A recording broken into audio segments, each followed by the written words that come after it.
Namaste from me to you. I'm Sharmila and welcome to Swayambhu Discover Yourself.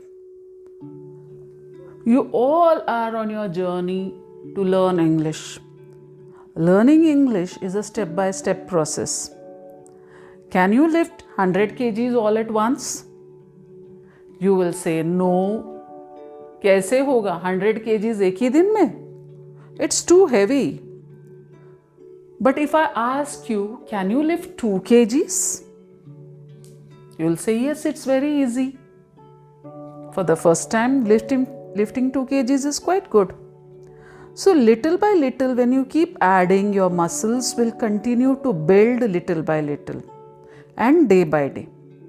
So before you know it, what happens?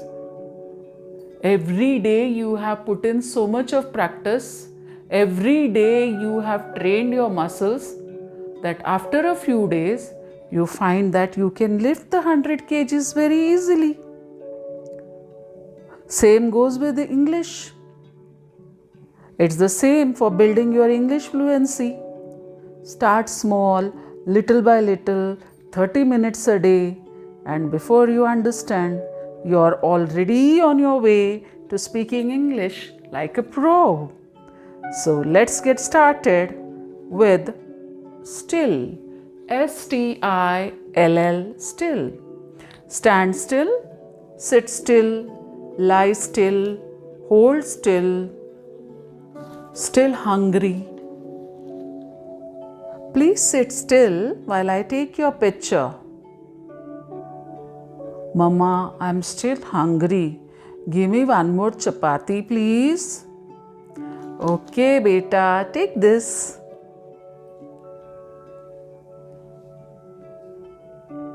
Lie still, you have hurt your ankle. Let me see.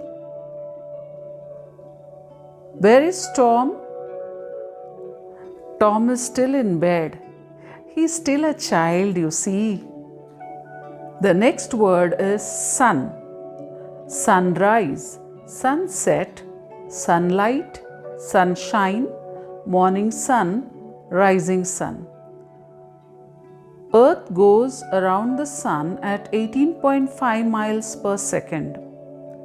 Earth takes 365 days to rotate around the sun. The rain has stopped and the sun is shining. The golden sun shines brightly in the sky. I wake with the rising sun. That means I get up early in the morning.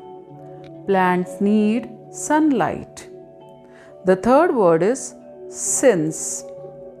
Since when? Since yesterday. Ever since. Since I am here. How long has it been since we last met? Really a long time. Have you met Reem? No, I haven't seen her since college. It's been raining since morning and there were no taxis. Since there were no taxis, I had to walk. I have known Raghu since he was a baby. The fourth word is story. True story, love story, long story, bedtime story. The teacher told an interesting story in the class. I heard the best story today. The story begins with a child looking for his mother. The story is based on real life events. It was an inspiring story. So that's all for today. Meet you again in my next video. Till then, stay healthy, stay blessed, and take care. Thank you for being my inspiration. Be happy always.